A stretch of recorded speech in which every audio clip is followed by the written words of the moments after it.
Hello everyone, मैं अनुज कुमार स्वागत करता हूं आपका एवन बायोलॉजी में। जैसा कि हम डिस्कस कर रहे हैं क्लास 11 बायोलॉजी में हम डिस्कस कर रहे थे अबाउट द क्लासिफिकेशन। और क्लासिफिकेशन के अंतर्गत मैंने बताया कि 5 किंगडम है: मोनेरा, प्रोटिस्टा, फंजाई, प्लांटी और एनिमेलिया। किंगडम मोनेरा हम कंप्लीट कर चुके हैं, जिसमें बैक्टीरिया, साइनोबैक्टीरिया, माइकोप्लाज्मा ये सब आते हैं। आज हम स्टार्ट करने जा रहे हैं kingdom Protista. Kingdom Protista R H. Whittaker ने जितने भी आपके यूनिसेल्युलर यूकैरियोटिक ऑर्गेनिज्म थे, यानी कि जो बने हुए तो केवल एक सेल से थे लेकिन यूकैरियोटिक थे, यूकैरियोटिक जिनके अंदर वेल डेवलप्ड न्यूक्लियस और other cell organelles just like mitochondria, Golgi body, endoplasmic reticulum, ribosomes, ये सभी प्रेजेंट थे। उनको आर.एच. व्हिटेकर के 5 किंगडम क्लासिफिकेशन में किसमें रखा गया है? प्रोटिस्टा के अंदर। और ये किंगडम प्रोटिस्टा जो है, it was the term coined by the Ernest Haeckel. ये टर्म किसने दिया था? अर्नेस्ट हैकल ने। जितने भी यूनिसेल्युलर यूकैरियोट्स है उन सबके लिए अर्नेस्ट हैकल ने टर्म दिया प्रोटिस्टा। और प्रोटिस्टा की अगर हम हैबिटेट की बात करें तो ये मेनली एक्वेटिक होते हैं। एक्वेटिक मतलब जल में रहते हैं, और fresh water and marine water. Marine water समुद्री जल और फ्रेश वाटर दोनों ही तरह में के वाटर में ये पाए जाते हैं। और इनके अंदर जो है फ्लैजिला और सीलिया, मूवमेंट के लिए फ्लैजिला और सीलिया प्रेजेंट होते हैं। तो फ्लैजिला क्या होता है? एक जो लॉन्ग हेयर लाइक स्ट्रक्चर होती है वो आपकी फ्लैजिला कहलाती है, और ये साइड में छोटी छोटी जो अपेंडिसेस होती है, these are known as the cilia, जिनकी हेल्प से ये मूवमेंट करता है। तो इसमें कुछ के अंदर फ्लैजिला और सीलिया प्रेजेंट होते हैं। और नेक्स्ट बात आती है रिप्रोडक्शन की। तो ये जो है एसेक्सुअली और सेक्सुअली दोनों ही तरह से रिप्रोडक्शन करते हैं। और सेक्सुअली जो रिप्रोडक्शन होगा इसके अंदर वो सेल फ्यूजन या जाइगोट फॉर्मेशन के द्वारा होता है। और ये जो है इस किंगडम की कोई बाउंड्रीज नहीं है। बाउंड्रीज क्यों नहीं है? लिमिटेड बाउंड्रीज क्यों नहीं है?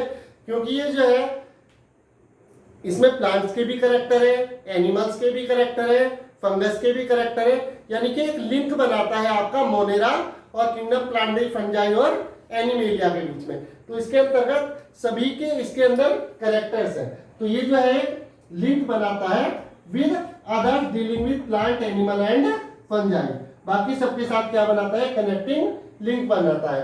प्लांट का बिहेवियर होगा तो ये autotrophic mode of nutrition show करेंगे, एनिमल्स की तरह ये heterotrophic mode of nutrition show करते हैं। अगर ये फंगस की तरह है, अगर ये तो पैरासिटिक या डेड और डिकेइंग मटेरियल पर ग्रो करेंगे, saprophytic mode of nutrition show करेंगे। तो इसमें जो है हर तरह के करेक्टर पाए जाते हैं। कहने का मतलब जैसे अगर किसी लेडी के 3 बच्चे हैं तो तीनों बच्चों के अंदर उसके करेक्टर होंगे, यानी कि उस लेडी के अंदर जो है जो करेक्टर, जरूरी नहीं कि तीनों में एक से हो, लेकिन कुछ कुछ करेक्टर सारे के सारे उस लेडीज से मिलेंगे। तो ऐसा कहा जा सकता है कि प्रोटिस्टा जो है it is the ancestor of all other 3 kingdom, plant, animal and fungi. ये बाकी तीनों का एंसेस्टर है, यानी कि उनकी जो उत्पत्ति हुई है वो सब आपका प्रोटिस्टा से हुई है। अब प्रोटिस्टा को जो है 5 क्लासेस में डिवाइड किया गया है, जो आपका एनसीईआरटी में दिया गया है।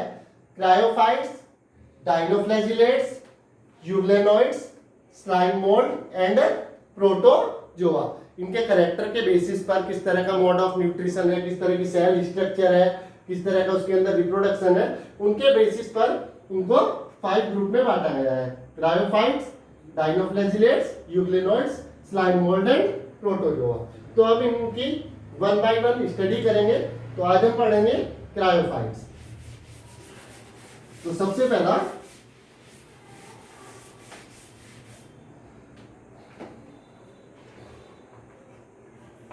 क्रायोफाइट्स।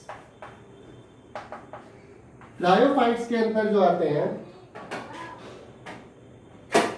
वो हमारा आते हैं डायटम्स एंड गोल्डन एल्गी। क्या आते हैं? Diatoms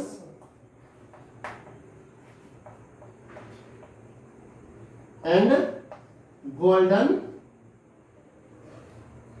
algae. गोल्डन एल्गी को जनरली डेसिमिट्स भी बोला जाता है, डेसिमिट्स। ये जो है मेनली मैराइन वाटर में पाए जाते हैं। स्मॉल माइक्रो ऑर्गेनिज्म है, माइक्रो ऑर्गेनिज्म क्योंकि यूनिसेल्युलर है, जिनको कि माइक्रोस्कोप की हेल्प से ही देखा जा सकता है। तो माइक्रोस्कोपिक ऑर्गेनिज्म है और मैं जो है आपका एक्वेटिक है, प्राइमरली एक्वेटिक ही होते हैं जितने भी प्रोकैरियोट्स हैं, और ये आपका फ्रेश वाटर और मैराइन वाटर दोनों ही हैबिटेट्स में पाए जाते हैं। ओके, और ये जो है आपका पैसिवली फ्लो करते हैं वाटर के साथ। कैसे? जैसे वाटर के पानी के बहाव के साथ साथ ये बहते हैं। अगर ये एक्टिव जो है फ्लोटेशन शो करेंगे तो ये अपोजिट डायरेक्शन में भी जा सकते हैं, लेकिन ये कैसा फ्लोटेशन शो करते हैं? पैसिव फ्लोटेशन, यानी कि ये पानी के बहाव के साथ साथ बहते हैं, इसलिए इनको क्या बोलते हैं? प्लैंकटन बोलते हैं। तो प्लैंकटन का आगे हम डिस्कस करेंगे, प्लैंकटन क्या है, जू प्लैंकटन क्या है, फाइटोप्लैंकटन क्या है। तो अभी इतना ही समझ लीजिए कि जो पानी के बहाव के साथ साथ पैसिवली फ्लोट करते हैं वो आपके प्लैंकटन होते हैं। अब जो है यहाँ पर इसके हैबिटेट की बात हमने कर ली, इसका जो है हमने बात कर ली कि ये फ्लोट करते हैं वाटर के बहाव के साथ साथ, और मोस्टली कैसे होते हैं अगर इनके मोड ऑफ न्यूट्रिशन की बात करें तो दीज आर फोटोसिंथेटिक। फोटोसिंथेटिक आपको कई बार बता चुका हूं कि जो सनलाइट की प्रेजेंस में अपना भोजन खुद बनाते हैं। तो क्रायोफाइट्स के अंदर हमारे आते हैं diatoms and golden algae. Diatoms की अगर हम बात करें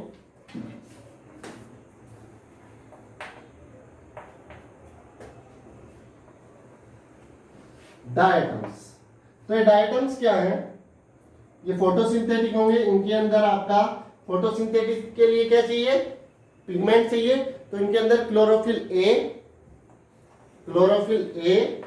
बी और सी, ये तीनों ही फोटोसिंथेटिक पिगमेंट इनके अंदर पाए जाते हैं और फाउंड इन फ्रेश वाटर। कहाँ पाए जाएंगे? फ्रेश वाटर में ही ये पाए जाते हैं, फ्रेश वाटर में पाए जाते हैं। इनका हैबिटेट क्या है? Fresh water. तो in this way these are the good indicator of non polluted water. अगर पोल्यूटेड वाटर होगा तो उसके अंदर हमारा डायटम्स नहीं पाए जाएंगे। तो ये एक तरह से इंडिकेटर का काम करते हैं कि जहां पर डायटम्स है वो फ्रेश वाटर है, अदरवाइज वो जो है पोल्यूटेड वाटर है। पोल्यूटेड वाटर के अंदर ये नहीं पाए जाते। और इनके अंदर जो है फूड ऑयल ड्रॉपलेट्स की फॉर्म में स्टोर रहता है। ऑयल ड्रॉपलेट्स की फॉर्म में फूड जो है वो स्टोर रहता है। और मेन चीज यहां पर इसकी सेल की स्ट्रक्चर, इसकी जो सेल वॉल है, सेल वॉल, सेल वॉल कैसे है? जैसे कि आपका एक सोप बॉक्स होता है, साबुनदानी होती है, ऐसे ढक्कन लगा होता है, ऐसे खुल जाता है, बंद हो जाता है, उसी तरह से जो है इसकी सेल वॉल जो है वो डबल लेयर में होती है, यानी कि ओवरलैपिंग होती है। ये इस तरह से ये इसकी सेल वॉल होती है, एक ढक्कन इधर, एक ढक्कन इधर, और इसके ऊपर ओवरलैपिंग होती है सिलिका की। तो सिलिका की ओवरलैपिंग होती है, तो इसकी सेल वॉल जो है वो कैसी है? अनडिस्ट्रिक्टेबल, अनडिस्ट्रिक्टेबल, यानी कि इसकी सेल वॉल कभी भी डिस्ट्रॉय नहीं होती है। और ये जो है आपका इसके अंदर सोप बॉक्स लाइक ओवरलैपिंग पाई जाती है, which is known as the फ्रस्ट्यूल।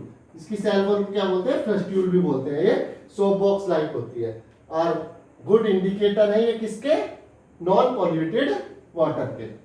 Diatoms जो है अगर ये डेड होकर के, जैसे फ्रेश वाटर बॉडीज हैं उनके अंदर ये डेड होकर के नीचे बैठते रहते सेटल डाउन हो जाते हैं, तो वहां की जो अर्थ कहलाती है वो कहलाती है डायटमस अर्थ, डायटमस अर्थ। क्योंकि इसके अंदर जो है सेल वॉल में सिलिका प्रेजेंट है, तो इस अर्थ के अंदर सिलिका बहुत ज्यादा प्रेजेंट होता है। और यही डायटम्स अर्थ जो है इकोनॉमिकली बेनिफिशियल होती है। इसका पॉलिशिंग में, पेंट बनाने में या सिरप्स में यूज होता है, ऑयल के फिल्ट्रेशन में यूज होता है, क्योंकि सिलिका जो है उसके थ्रू कोई भी चीज फिल्टर कराई जा सकती है। तो इस डायटम्स अर्थ का यूज वहां पर किया जा सकता है। तो ये था आपका क्रायोफाइट्स के बारे में। डायटम्स और डेस्मिड्स यानी कि गोल्डन एल्गी इसमें है। सेल वॉल जो है वो सोप लाइक रिजेंबलिंग करती है और सिलिका से घिरी होती है, और ये जो है नॉन डिस्ट्रक्टिव है, फोटोसिंथेटिक है, मेनली फ्रेश वाटर में पाए जाएंगे और डायटमस अर्थ बनाते हैं डिपोजिशन के बाद में। नेक्स्ट डायनोफ्लैजिलेट्स, ये हम नेक्स्ट वीडियो में बताएंगे। आज तक के लिए इतना ही। तब तक के लिए वीडियो को लाइक करें, शेयर करें, जो भी आपके सजेशन है, क्वेश्चन है, कमेंट्स के थ्रू बताएं। थैंक्स टू ऑल और सब्सक्राइब कर दें।